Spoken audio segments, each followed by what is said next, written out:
Que bom estarmos aqui, graças a Deus. Estava pensando ali, essa igreja está ficando bem parecida com Jesus, né? A gente não tem onde reclinar a cabeça. Graças a Deus que a Jocum foi tão generosa aí, Jackson, Iago, Romildo, a Lucinha, que coisa boa ver a Lucinha, né? Amigos aí de tantos anos. Muito obrigado por essa oportunidade de a gente reunir nesse lugar. Na verdade, segunda-feira eu estava dando aula aqui, exatamente, né? E daí, no intervalo, Cristina conversando com o Jackson e tal. Ele disse, pois é, pastor, a sua esposa falou que vocês estão sem lugar para reunir, usa aqui, ó. Eu disse, para já, né? Muito obrigado aí, gente. Que bom, né? É bom a gente viver coisas novas. Temos falado muito sobre o novo, né? Vivermos este novo de Deus. E sabe que, bom, essa semana foi mais curta, né? Em função do feriado. E, de repente, na nossa reunião da equipe pastoral, era o Chico que era para estar aqui hoje, né? E, na verdade, falou, não, Reinaldo, acho que é melhor você pregar, né? Lá na Jocum, acho que ele ficou preocupado, né? De repente, com alguma coisa e tal. Daí eu disse, ok, tudo bem. E eu confesso para vocês que eu fiquei ali, depois da nossa reunião, buscando de Deus, né, uma palavra, e a coisa veio de uma forma tão interessante, porque essa palavra, ela primeiro veio para mim de uma forma muito intensa. E eu, na verdade, quero compartilhar com vocês, não sei nem se eu chamaria isso de uma pregação ou de uma mensagem, mas é um abrir o coração, é um compartilhar sobre algo assim muito importante, exatamente para esse momento que a gente está vivendo como igreja, né? E glória a Deus, né? Porque Deus sempre nos conduz e tudo que a gente cantou aqui tem a ver com a palavra. Aquela coisa assim do meu relacionamento com Deus e em que esse relacionamento se baseia. Eu queria compartilhar com vocês sobre um texto que está lá no livro de Jeremias, capítulo 29. Inclusive, esse texto o Zé o citou na mensagem semana passada, não o texto, né? É o mesmo capítulo, verso 7. E Jeremias, capítulo 29, nós vamos ler do verso 10 ao verso 14.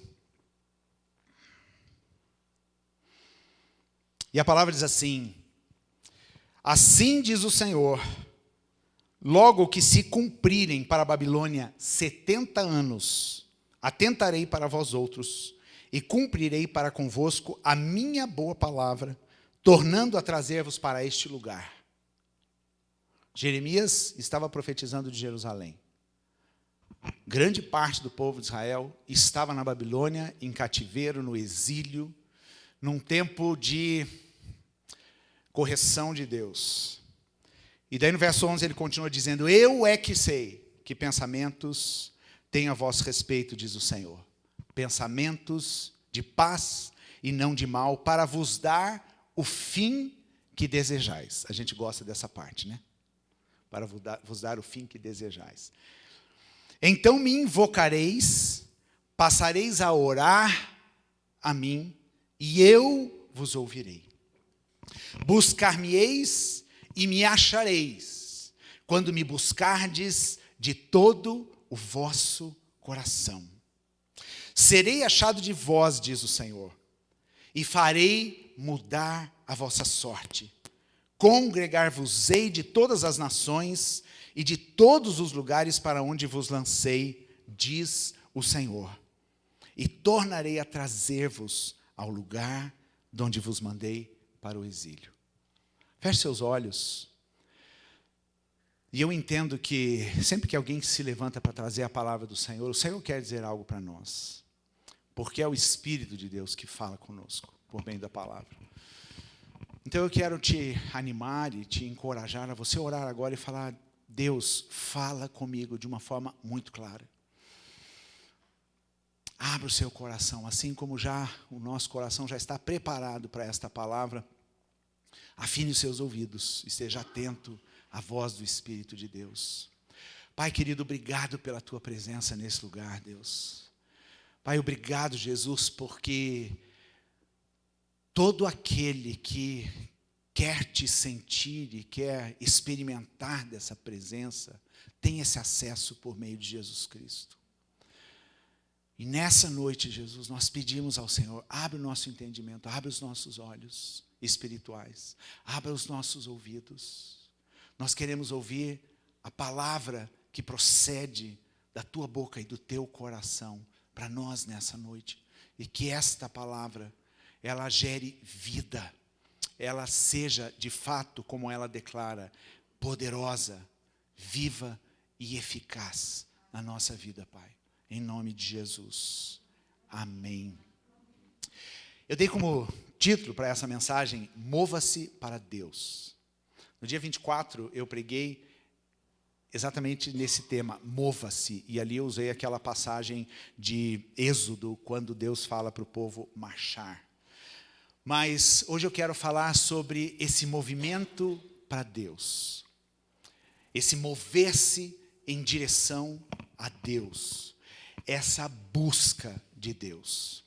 Você deve ter experimentado na tua caminhada espiritual que a sua busca espiritual, o seu relacionamento com Deus, ele vai passando por mudanças. Ele vai crescendo. Ele vai evoluindo. Em alguns casos, ele vai arrefecendo.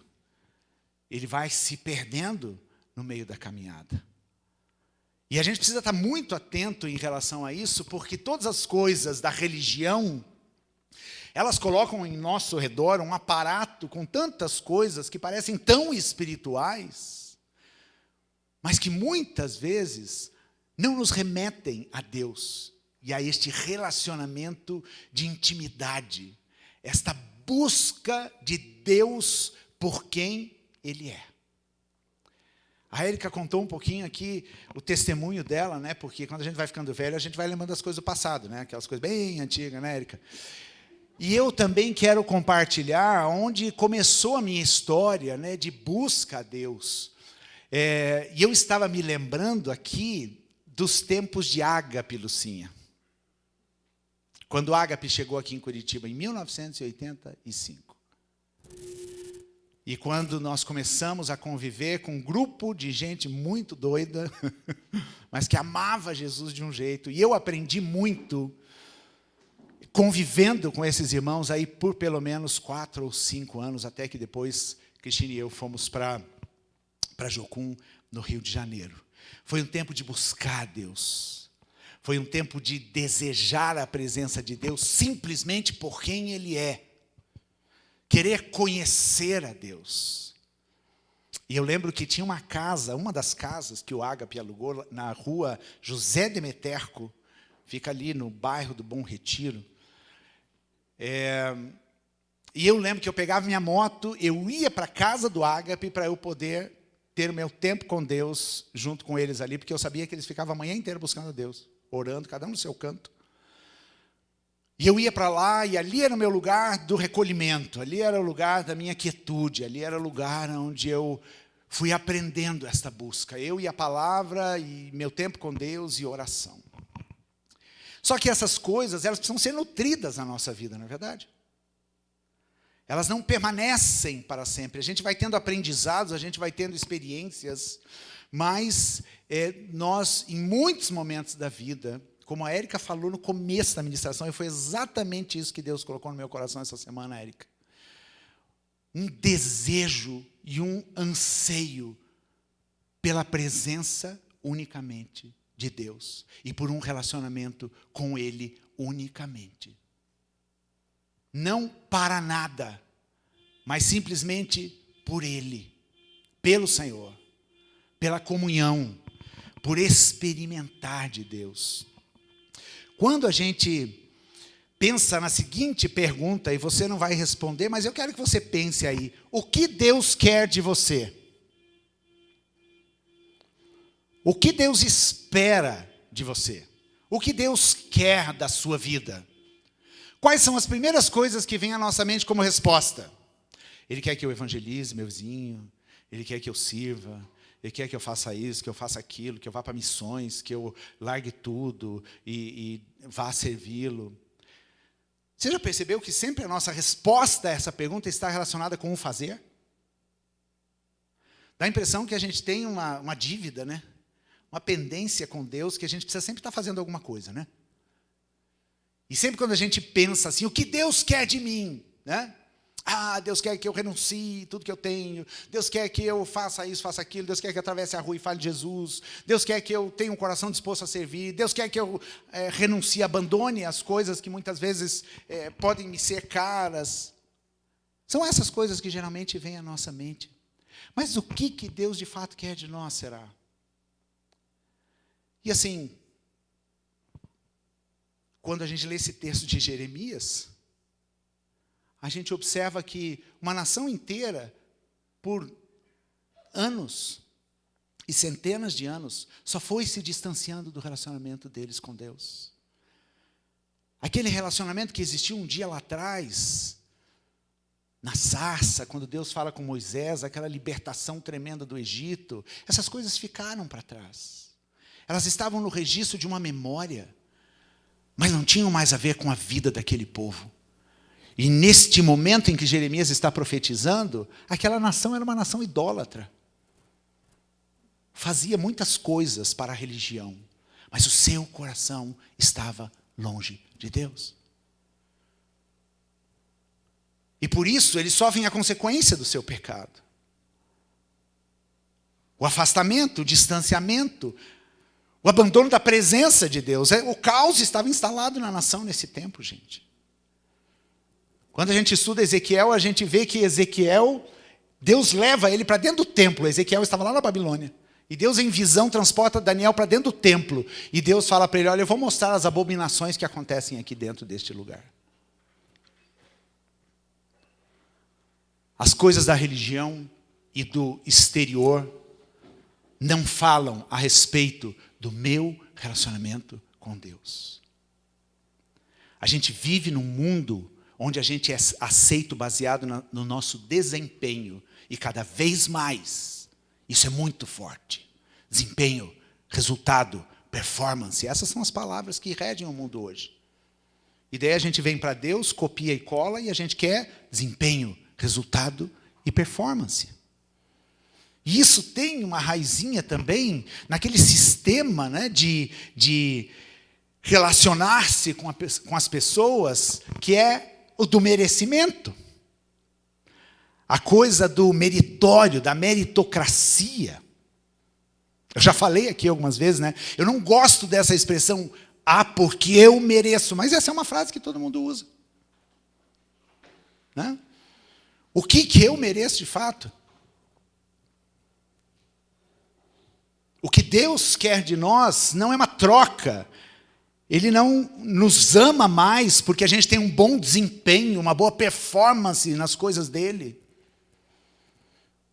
Ele não ama mais a Érica porque a Érica abandonou todas as coisas e foi servir a Deus em missões. Ele nos ama e o amor dele por nós é o mesmo.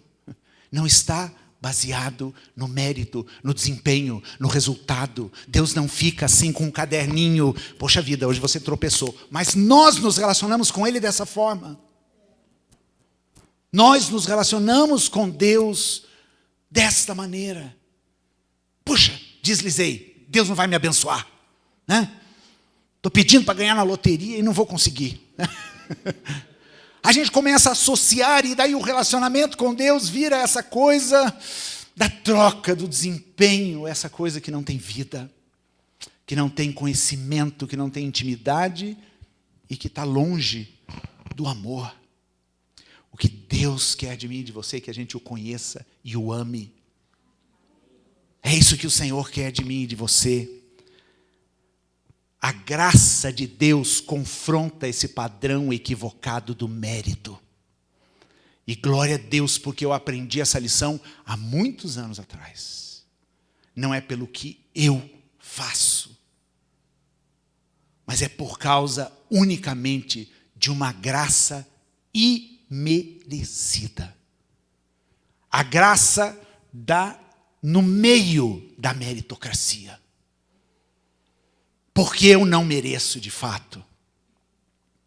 Mas eu recebo essa graça. Porque essa graça ela foi dada abundantemente para mim e para você. E manifestada de uma forma incontestável naquela cruz. por meio de Jesus Cristo. E daí a gente vive na nossa fé cristã uma tensão, não sei se é só meu problema esse, né? Aquela tensão entre um fazer desenfreado que está motivado pelo reconhecimento contra aquele fazer como resultado da obediência e do amor. Porque na verdade Deus nos pede para fazer, não pede? Né? A fé sem obras é morta. Então nós precisamos fazer, Deus quer que a gente faça. O problema é o que me motiva a fazer. Quando a minha motivação ao fazer é a obediência a Deus e o amor a Deus, as coisas são diferentes. Porque eu estou fazendo por causa dele. E daí Deus vê ali uma ótima oportunidade em fazer transbordar sobre a nossa vida a graça, a unção, o poder que vem dele. E daí ele se manifesta através de mim e de você quando a gente faz as coisas. Você já fez coisas assim que você estava assim pensando, não, eu vou fazer isso para Deus e tal, e de repente você não percebe que flui aquela graça, né? Mas tem momentos que você faz algumas coisas que você fala, uau, não fui eu. Foi Deus que fez por intermédio de mim. E daí a gente tem aquela história clássica de Marta e Maria aqui, né? Jesus não recrimina Marta, mas ele simplesmente diz que Maria escolheu a melhor parte. Gente, eu vou dizer para vocês, eu tenho dificuldade com esta Marta que existe dentro de mim. Mais alguém se identifica comigo? Vamos lá, momento da confissão. Né? Ô Marta, Marta. Né? Mas eu preciso aprender e eu preciso devotar meu coração e ter alegria e prazer em estar aos pés de Jesus. E essa semana eu estava assim, na correria de uma semana, tantas coisas acontecendo. E de repente, ontem eu tirei um tempo para estar simplesmente com o Senhor. Sabe aquela coisa da contemplação? Que a gente perdeu tanto na nossa vida. E a contemplação é simplesmente estar diante. Gente, isso me preenche tanto. Às vezes eu vou lá para a minha poltrona, na minha varanda, ou então em algum lugar de oração, em algum momento, eu simplesmente paro. Eu não preciso estar necessariamente lendo a Bíblia. Eu não preciso estar necessariamente verbalizando uma oração. Eu simplesmente contemplo. Porque esse Deus que eu sirvo é o Deus do todo dia. É o Deus que está comigo no trânsito, no carro, em qualquer lugar, em tudo que eu faço. E daí ontem eu tive esse refrigério e eu fiquei horas ali nesse tempo. Simplesmente contemplando meu Deus. Contemplando meu Senhor. Não importa o que eu faço, os resultados do que eu faço. É bom? Sim, é bom. Eu quero me gastar, não é a palavra correta, né? Mas eu quero gastar os meus dias, a minha energia, a minha força, servindo a Deus. Mas melhor do que isso, é estar com o meu Senhor. Melhor do que isso, é eu me mover para Ele e ir em direção a este Deus. E este mesmo profeta, que fala de tanto juízo sobre uma nação idólatra e pecadora, é o profeta que abre a sua boca e diz, vocês vão me invocar e vocês vão passar a orar a mim e eu vou ouvir. Ou seja, isso me faz entender que o exílio e aqueles momentos difíceis da nossa vida, né, são momentos onde Deus quer que a gente o busque unicamente como começo, meio e fim de todas as coisas. Deus queria ensinar esta nação a invocá-lo, a buscá-lo de todo o coração. Havia uma busca, sim, mas era uma busca toda cheia de tranqueira. Era uma busca misturado com políticas, alianças, idolatrias e deuses, e era uma confusão. Deus nos quer exclusivamente para Ele. Deus te quer naquele lugar secreto. E às vezes eu fico pensando que talvez, em alguns momentos, Deus esteja me esperando lá e eu não vou, eu não compareço.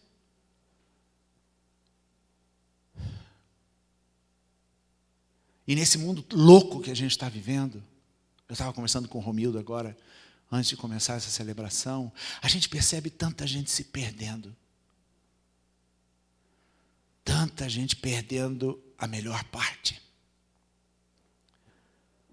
Tanta gente se movimentando e fazendo, sem de fato este coração de buscar o Senhor. Então a minha intenção em compartilhar essa palavra é de fato incendiar você, colocar um fogo no teu coração para isso.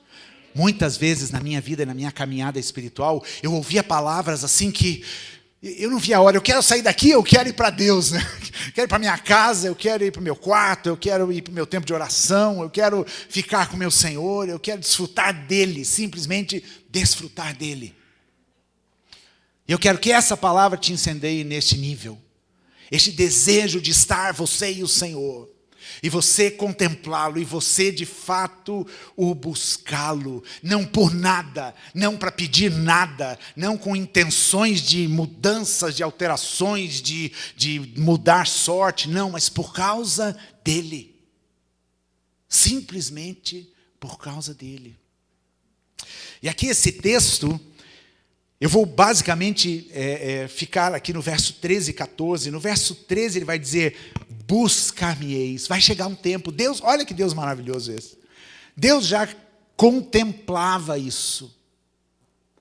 A fala e o momento era de destruição, de idolatria, de juízo. E o profeta não deixou de emitir essas palavras. Mas ao mesmo tempo Deus fala: um dia vocês vão me buscar. Um dia vocês vão me buscar e vocês vão me achar. E aqui então eu quero pegar essa primeira expressão aqui: buscar-me-eis e me achareis quando me buscardes de todo o vosso coração. Buscar a Deus de todo o coração. Curiosamente eu estou lendo um livro, e quando eu estava lendo os capítulos deste livro essa semana, este livro falava exatamente sobre isso. Sobre este relacionamento que está baseado no amor. Sobre o bom Deus. A gente cantou aqui, né? Tu és bom, tu és bom. O quanto você conhece dessa bondade de Deus na tua vida. Porque há mais, sempre há mais, para buscar a respeito de Deus. Por isso que eu preciso me mover em direção a este amor, a esta graça, a esta bondade, a este maravilhoso e bom Deus. Esse é o título do livro que eu estou lendo. E tem uma frase neste livro de Juliana de Norwich, e ela diz o seguinte: a maior honra que podemos dar a Deus é viver alegremente pelo conhecimento de seu amor. A maior honra que podemos dar a Deus é viver alegremente pelo conhecimento de seu amor.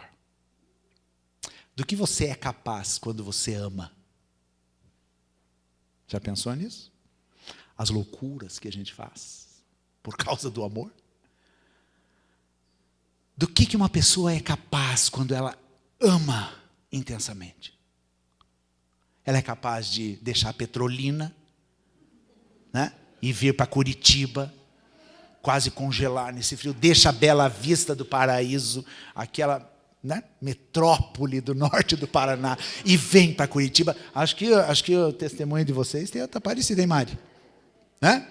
A Mari também ama frio, ela gosta de Curitiba, assim, né? É o conhecimento do amor de Deus que me faz agir dessa forma. Que me fez abrir mão de uma profissão, que me fez abrir mão de tantas coisas, de renunciar a tantas coisas e de passar por tantas coisas. E eu olho para trás, para toda a minha história, para todos os perrengues, para todas as lutas, para todos os reveses que eu enfrentei já nesses 30 e poucos anos de ministério, E eu digo, amém, glória a Deus. Porque Deus esteve comigo, porque eu o conheci, porque eu sei e eu descanso nesta graça e nesse amor desse meu Deus. Eu não olho para a adversidade e pergunto para Deus, Deus, por que eu estou passando por isso? Eu olho para Deus e digo, Deus, ó, você está sabendo isso aqui que eu estou passando, né? Então eu continuo te amando. Buscar de todo o coração. Tem um texto lá, no Salmo 37, verso 4. Esse Salmo 37 é conhecido por todos, né? Mas não é o 5, eu quero ler o 4.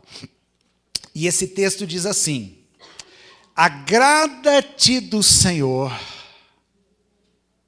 e Ele satisfará os desejos do teu coração. Gente, é um salmo, tá? Isso aqui é um salmo, ok? Agrada-te do Senhor. Tem uma outra expressão que usa a expressão, outra tradução que usa a expressão deleita-te. O que é deleitar-se, gente? O que é se agradar? Agrada-te do Senhor. Vamos ficar por aqui, tá?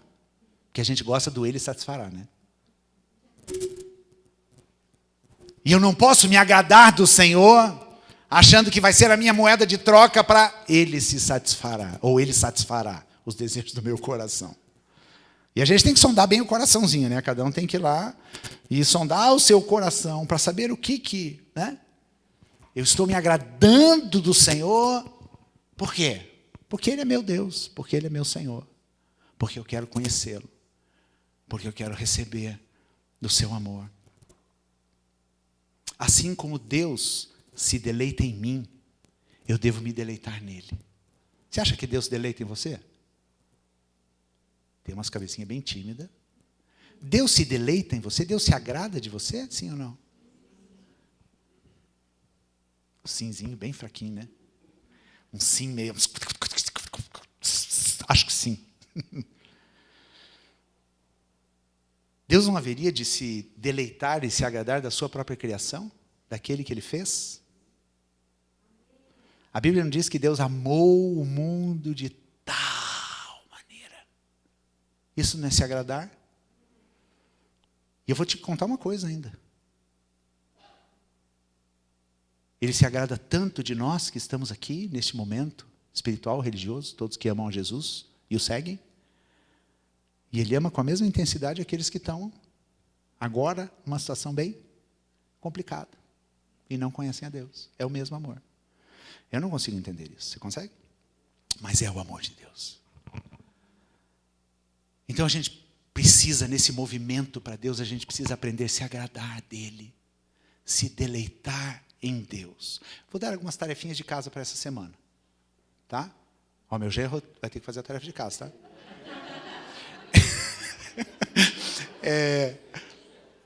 Gente, separe um tempo nessa semana. Na tua agenda louca, viu, Júnior? Na nossa, né? Quem não tem uma agenda maluca, né? Mas separe um tempo. Seja lá, madrugada, arruma um tempo, gente. Para você parar tudo. Parar tudo e ler esse versículo. E se agradar do Senhor, se deleitar nele. Não peça nada. Não fica contando seus problemas para Deus. Você simplesmente vai se deleitar nele. Simplesmente isso. Eu lembro que depois que aconteceu aquele episódio lá do acidente, do assalto, eu fiquei 7 semanas em casa, praticamente na cama, em recuperação. E com esse meu temperamento bem tranquilo e calmo, né, vocês imaginam que deve ter sido bem fácil para mim, né? Ficar 7 semanas sem fazer nada. Né? E um dia eu estava lá, a Cristina e as meninas tinham ido para o culto, e eu estava lá assistindo o culto. Naquela época a gente não transmitia os cultos, né? Nós éramos contra isso, né? Eu. Mas eu comecei a assistir uns cultos lá e tal, né? Daí uma hora eu estava assim, eu e Deus, nada muito sério. E Deus falou: Reinaldo, desfruta de mim nesse tempo.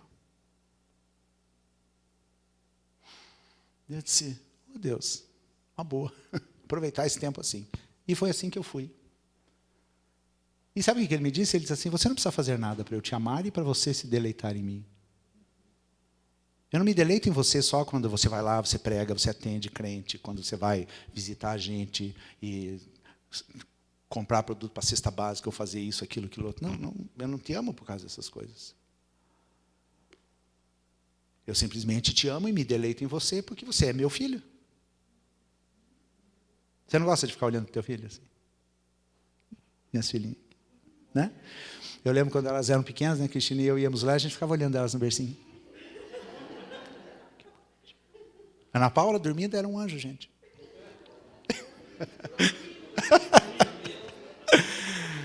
Gente, é esse tipo de relacionamento que a gente precisa ter com o Senhor. Se deleitar. Sem agenda, sem pauta, sem coisas para resolver. Simplesmente se deleitar no Senhor. Lá em 1 João 4,10, vamos ler o verso 10 e o verso 11. Olha o que a palavra diz aqui, ó. Nisto consiste o amor. João está argumentando aqui que Deus é amor. Né? É a essência de Deus, não é uma característica dele. Tá? Entendam. Não é uma característica, é a essência. Deus é amor. Ok? Nisto consiste o amor, não em que nós tenhamos amado a Deus, mas em que Ele nos amou e enviou o seu Filho como propiciação pelos nossos pecados. Deus nos ama? Deus nos ama? Sim, toda a humanidade pode dizer isso, não é verdade? Porque Ele mandou o seu Filho não somente para nós. Ok? Então a Bíblia fala que Ele nos amou primeiro. É mais fácil a gente amar quem nos ama, não é verdade? É ou não é? Às vezes é difícil a gente amar quem não nos ama. Mas amar quem nos ama é a coisa mais gostosa. Porque você já recebe esse amor. Então agora eu pergunto, é difícil amar a Deus? É difícil se deleitar nele? É difícil buscá-lo de todo o coração? Porque Ele te amou primeiro. E Ele deu uma prova tão concreta, tão forte, que foi a própria cruz. E tem uma frase do autor deste livro que ele diz o seguinte: a narrativa de que Deus nos ama e espera ansioso que o amemos em retribuição representa um incentivo genuíno e duradouro para a mudança. Nós conseguimos mudar quando nós amamos a Deus, nós respondemos ao amor de Deus. Porque quando a gente ama, a gente é capaz de qualquer coisa. E quando a gente ama, as coisas não são pesadas e difíceis. Quando eu amo a Deus, estes mandamentos aqui não são duros. Mas se eu não o conheço e eu não o amo, isso aqui se torna um fardo. Isso se torna um peso. E eu não consigo que mudanças aconteçam dentro de mim. Então a primeira fala de Deus para este povo aqui, no meio dessa confusão que estavam vivendo, era: me busquem de todo o coração. E daí a gente tem que fazer aquele exercício, né? Para ver se o coração está inteiro. Né? Esse todo o coração é inteiro, é completo. Não é só algumas áreas. Não é só algum aspecto do meu coração que ama a Deus, é tudo. E daí a resposta que ele dá aqui, né? Quando ele fala, buscar-me-eis, ele diz, e me achareis. Gente, isso não é maravilhoso? Eu estava meditando nisso aqui ontem, falando, que coisa maravilhosa! Eu busco a Deus e eu vou encontrá-lo. Não é uma brincadeira de esconde-esconde. Às vezes tem gente que tem esse discurso, né? Ah, eu estou buscando a Deus, eu estou orando. Você não achou, não? Você não achou a Deus? Buscar-me-eis e me achareis. Quando nós buscamos a Deus, a gente o encontra. Deus quer se deixar encontrar. Quem foge dessa relação é o homem, não é Deus. Lembra lá no Éden? Depois do pecado, quem que foi atrás de quem na história? Foi Deus. Adão. Oi, Adão. Onde é que você está? Não estou te achando, Adão. Adão estava lá escondido. o pecado que me faz esconder. Mas agora a gente já foi justificado. Agora já nenhuma condenação há para os que estão em Cristo Jesus. E quando a gente buscar o Senhor, a gente vai achá-lo. Se você busca o Senhor e você não o acha, tem alguma coisa errada nisso, gente. Vá ler a tua palavra, a palavra de Deus aqui. Vai firmar o teu coração, vai sondar se de fato a busca é de todo o coração. Deus não nos condena. Jesus fala que Ele veio para salvar, Ele não veio para julgar o mundo. Ele quer este relacionamento, Ele quer ser encontrado pelo homem. E curioso, quando eu estava refletindo sobre isso, me veio a fala de Jesus lá no Sermão da Montanha. O Sermão da Montanha é o sermão onde Jesus estabelece ali os padrões, né, desta vida no reino. E olha o que Jesus diz: pedi e dá-se-vos-á, buscai e achareis, batei e abrir-se-vos-á, pois todo o que pede recebe, o que busca encontra, e quem bate abrir-se-lhe-á. Jesus afirma aquilo que Deus falou lá por meio de Jeremias: aquele que me buscar vai me encontrar. E daí depois ele segue aqui dizendo: vocês sendo maus dão coisas boas para o filho, quanto mais eu. Quanto mais quando vocês pedirem ao Pai Celeste, Ele vos dará todas as coisas. Nessa tua busca ao Senhor, você o tem encontrado. Aquele encontro que muda, aquele encontro que transforma, aquele encontro que preenche. O salmista já dizia, né? Eu prefiro estar um dia nos teus átrios do que 1000 em qualquer outro lugar. Estar no lugar da presença de Deus, onde eu encontro esta presença, ali é o melhor lugar para estar. E essa semana, quando eu estava na minha agitação, na minha correria, e que eu fui buscar o Senhor, eu encontrei, Ele estava lá. E foi maravilhoso. E é maravilhoso sempre, porque isso está ao meu e ao seu acesso. Agora a pergunta que talvez possa vir à mente é: como achar Deus? E de novo eu remeto: qual é a tua narrativa, o teu padrão, o teu conceito? Que você vai encontrar Deus quando você chegar lá bonitinho, cheirosinho, cheio de boas obras para mostrar para Ele? Ou você vai encontrá-lo muitas vezes quando você estiver arrebentado, mal, massacrado, triste por causa do pecado, triste porque você não vê áreas da tua vida sendo mudadas?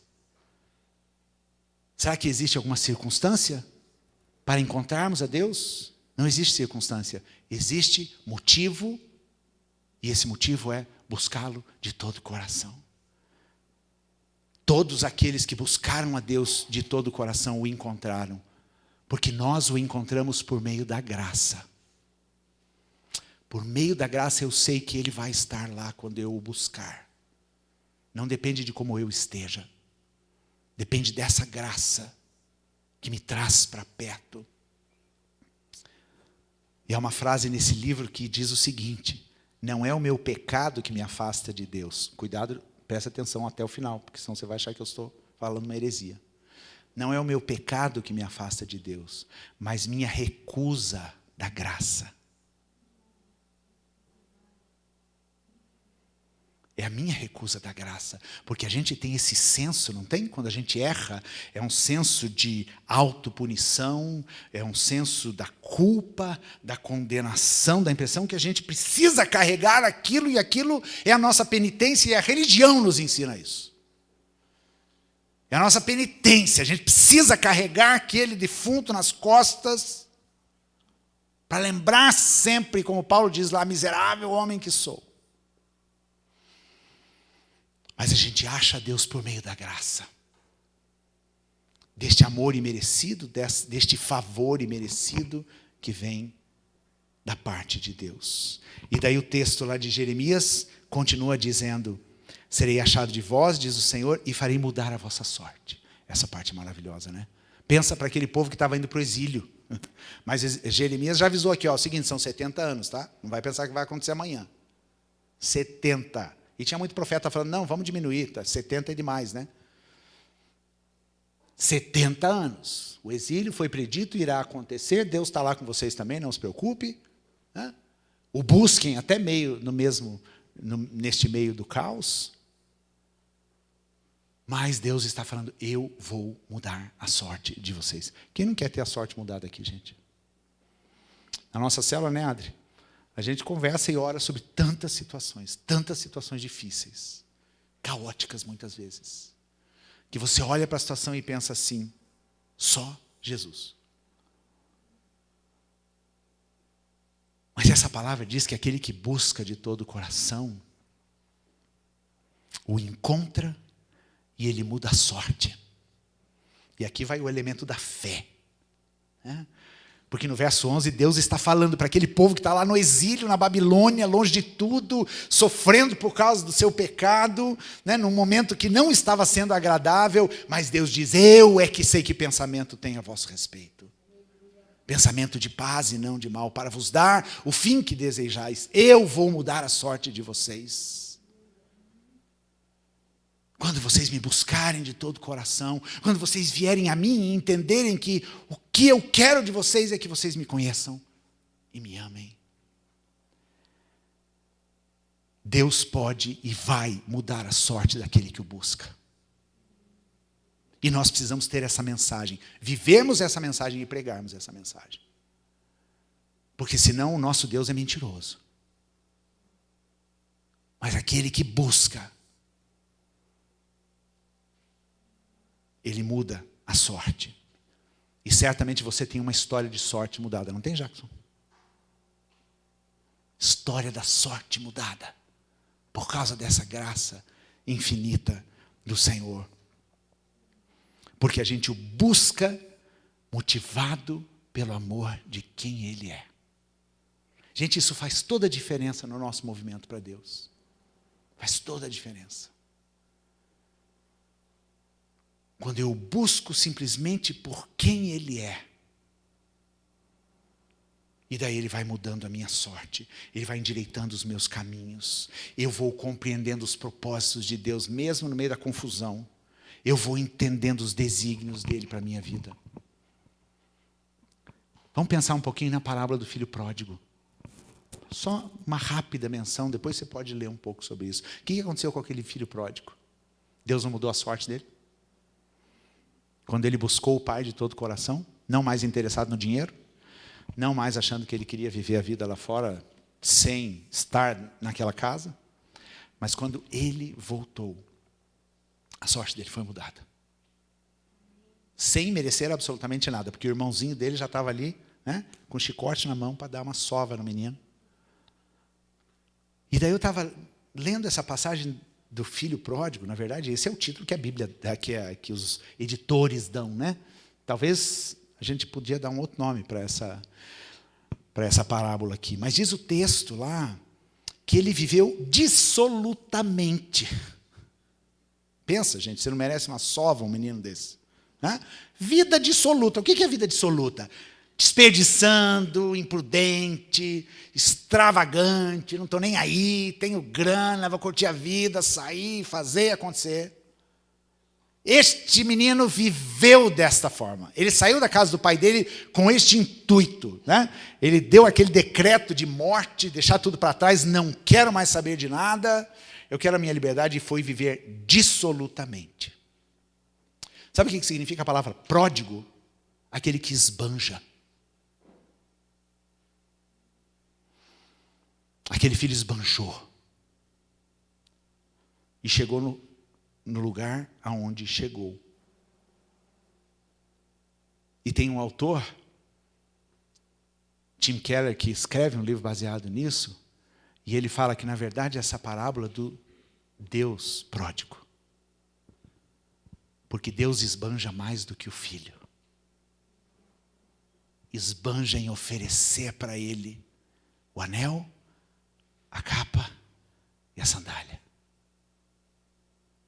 E esse esbanjar é a graça que a gente encontra quando a gente se humilha e quando a gente volta. Lá no capítulo 15 de Lucas, verso 20, diz assim: e levantando-se esse jovem, esse filho, Difícil, hein? Ele estava lá, pensando, meu Deus, nem os empregados do meu pai se alimentam do que eu estou me alimentando. Eu, de fato, estou aqui na sarjeta, né? Minha vida virou um caos. Mas eu vou me levantar. E diz que ele foi para o seu pai. Imagina o que ele não teve que engolir, né? Já pensou na cabeça desse filho pródigo? Assim, na hora que ele decidiu se levantar, eu vou voltar, mas pode ser que meu pai não me receba, pode ser que, né, eu seja escorraçado, pode ser que ele fale assim, viu, eu não disse para você. Imagina os temores, as inseguranças. E às vezes a gente é exatamente igual a esse. Mas a gente precisa se levantar e ir para o pai. E diz ali o texto, vinha ele ainda longe, o filho, quando seu pai o avistou. Ou seja, o pai estava ali, na espera. E compadecido dele, correndo o abraçou e o beijou. Que delícia, hein? Aprontou um monte. E agora o pai recebe desse jeito. Porque Deus quer mudar a nossa sorte. E talvez esse beijo, este abraço, esta corrida do pai, tenham servido como o melhor discurso, a melhor fala que aquele pai poderia ter naquele momento. Ele estava cheio de compaixão. E assim é o Deus que a gente serve. E eu quero encerrar lendo aquele texto de Ezequiel, que é um texto maravilhoso, Ezequiel 47, de 1 a 9. Porque Ezequiel está na mesma condição de Jeremias, pregando também para o povo lá no exílio, sofrendo as consequências. O ministério de Ezequiel é um ministério bem complicado. Mas agora, a última visão que Deus dá para Ezequiel é a visão de um templo completamente restaurado. E olha a visão, é a visão em 3D aqui, tá? Porque Ezequiel vai viver isso que está acontecendo aqui. Depois disto, o homem me fez voltar à entrada do templo. E eis que saíam águas de debaixo do limiar do templo para o oriente. Porque a face da casa dava para o oriente e as águas vinham de baixo do lado direito da casa, do lado sul do altar. Ele me levou pela porta do norte e me fez dar uma volta por fora até a porta exterior que olha para o oriente, e eis que corriam as águas do lado direito. Saiu aquele homem para o oriente, tendo na mão um cordel de medir, mediu 1000 côvados e me fez passar pelas águas, águas que me davam pelos tornozelos. Mediu mais 1000 e me fez passar pelas águas, águas que me davam pelos joelhos. Mediu mais 1000 e me fez passar pelas águas, águas que me davam pelos lombos. Mediu ainda outros 1000 e era já um rio que eu não podia atravessar, porque as águas tinham crescido, águas que se deviam passar a nado, rio pelo qual não se podia passar. E me disse, viste isto, filho do homem? Então me levou e me tornou a trazer à margem do rio. Tendo eu voltado, eis que à margem do rio havia grande abundância de árvores, de um e de outro lado. Então me disse, estas águas saem para a região oriental e descem a campina e entram no Mar Morto, cujas águas ficarão saudáveis. Toda criatura vivente que vive em enxames viverá por onde quer que passe este rio. E haverá muitíssimo peixe. E aonde chegarem estas águas, tornarão saudáveis as do mar. E tudo viverá por onde quer que passe este rio. Deus leva Ezequiel a uma experiência da nova aliança. Deus leva Ezequiel a entender o que era a religião que ele queria das pessoas. Não aquele templo físico, onde acontecia sacrifício 3 vezes ao dia, onde o sacerdote entrava no templo, oferecendo sacrifícios, e aquilo havia se tornado algo sem sentido. Mas Deus quer nos levar por essas águas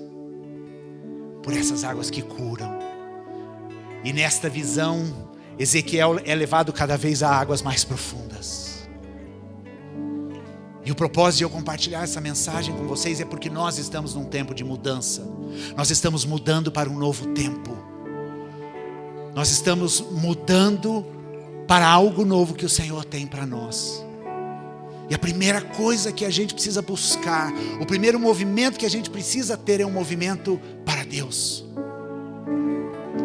Experimentar isso, viver isso.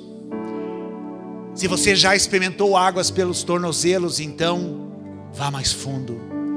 Se você já experimentou águas pelo joelho, vá mais fundo. Porque essas águas são águas que curam.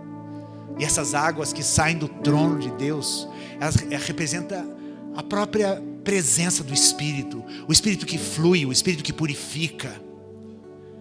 O Espírito que habita dentro de mim. Jesus disse lá em João capítulo 8: aquele que crê em mim, do seu interior fluirão rios de água viva.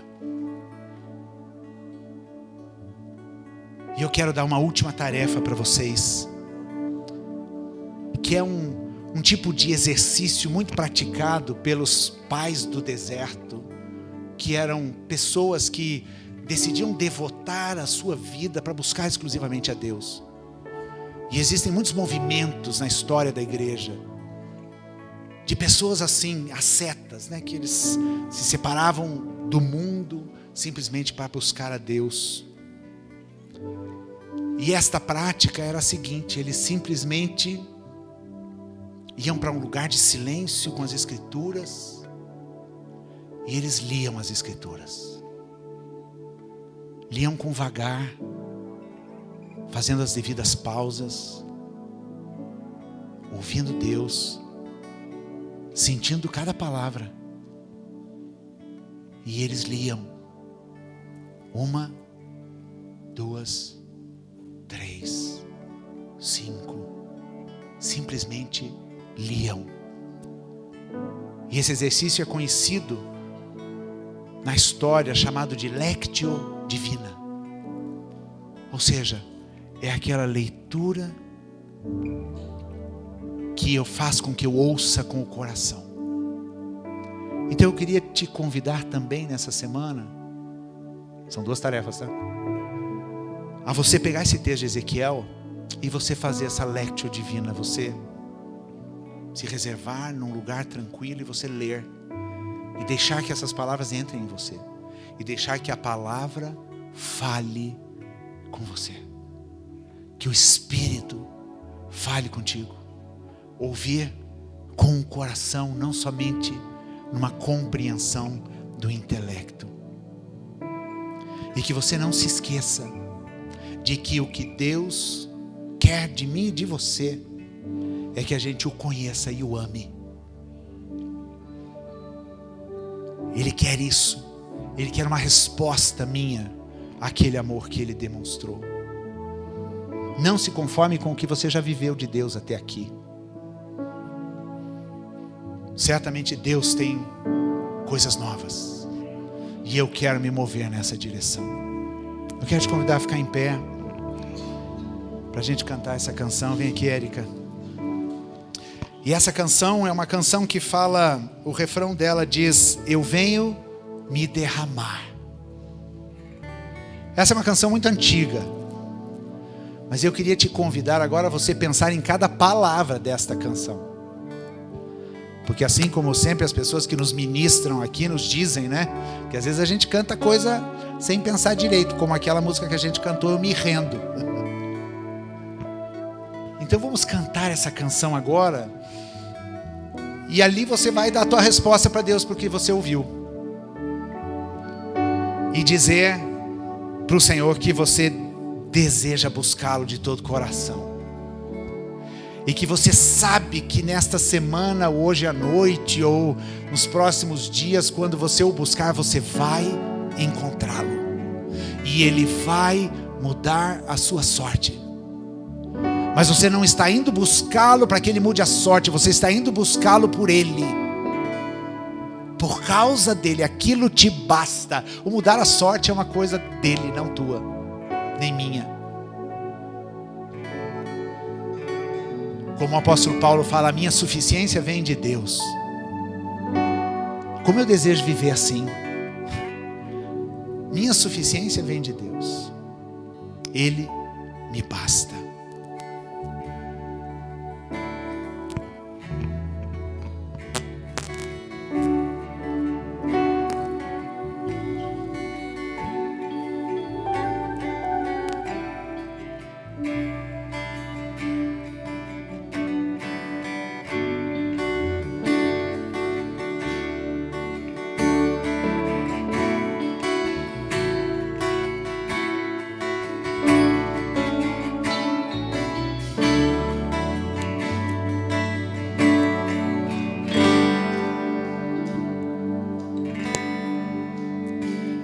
Eis-me aqui outra vez, diante de ti abro meu coração, meu clamor tu escutas e fazes cair as barreiras em mim. És fiel, Senhor, e dizes palavras de amor, esperança sem fim ao sentir o teu toque. Por tua bondade libertas meu ser no calor deste lugar.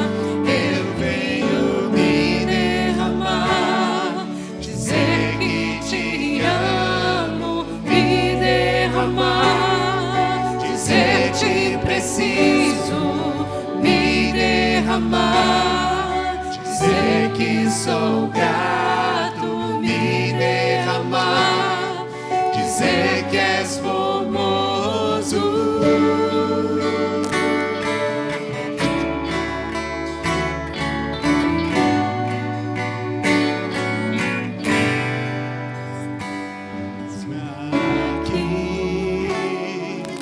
Outra vez, diante de ti abro meu coração, meu clamor tu escutas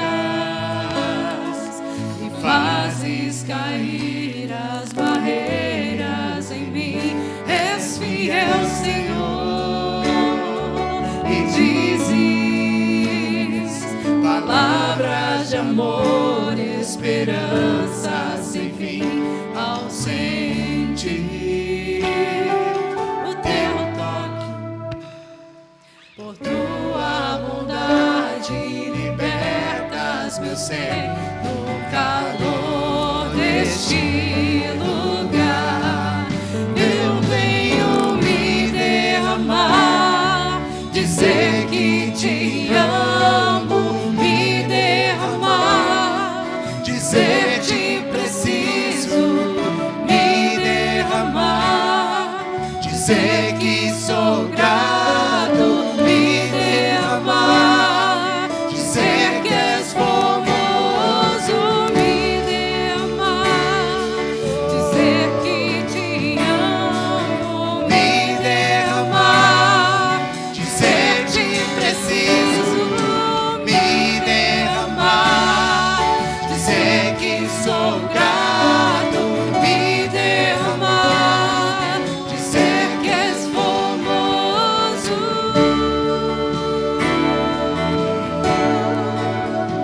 És formoso, tão formoso.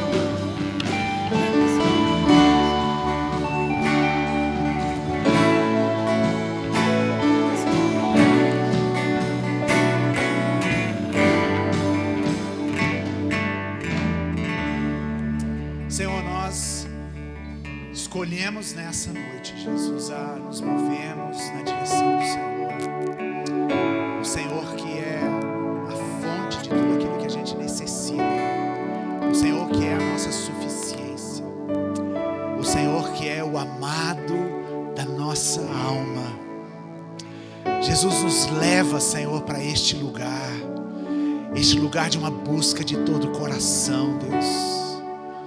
Não para pedirmos, não para contarmos os nossos problemas, mas para nos deleitarmos no Senhor, Deus, para desfrutarmos dessa presença maravilhosa e bendita, para entrarmos pelo Santo dos Santos, Jesus, por essa cortina que foi rasgada, Deus, de alto a baixo, por meio da cruz, e nos levou ao trono de graça.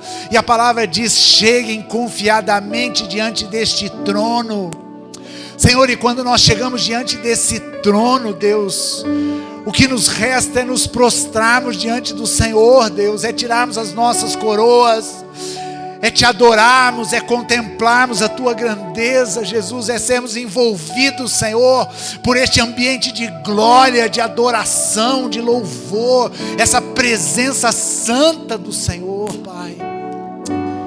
Oh Deus, leva-nos para esse lugar, Jesus. Deus, eu quero algo novo nesse meu relacionamento com o Senhor, Deus. Eu quero as águas mais profundas, Jesus. Deus, eu quero deixar para trás tudo que eu já vivi com o Senhor. Deus, eu quero me abrir para aquilo que o Senhor tem para mim nesses próximos dias, nessas próximas semanas, como indivíduo, mas também como igreja, Deus. Antes de nós fazermos qualquer coisa, nós queremos ir para essa presença bendita. Nós queremos escolher, Deus, a melhor parte. Nós queremos estar aos teus pés. Jesus, nós queremos voltar para a casa do Pai e sabemos que o nosso Pai está com os braços abertos, Senhor. Deus, e Ele quer nos acolher, Ele quer nos abraçar, Ele nos beija, Ele diz que nos ama, Ele diz que Ele esperou tanto tempo por isso, Jesus. Nós queremos isso, Deus. Nós queremos te buscar por aquilo que o Senhor é, por quem Tu és. Nós queremos te contemplar, Jesus.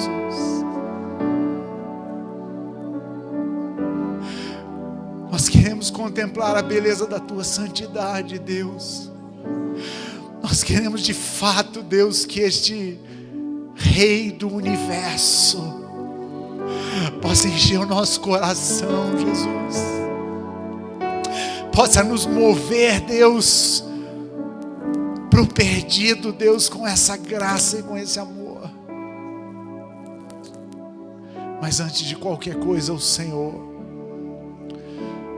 Porque o Senhor é o motivo, o Senhor é a razão.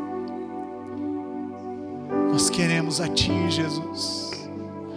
Ensina-nos a Te amar, Deus. Ensina-nos a Te buscar de todo o coração, Senhor.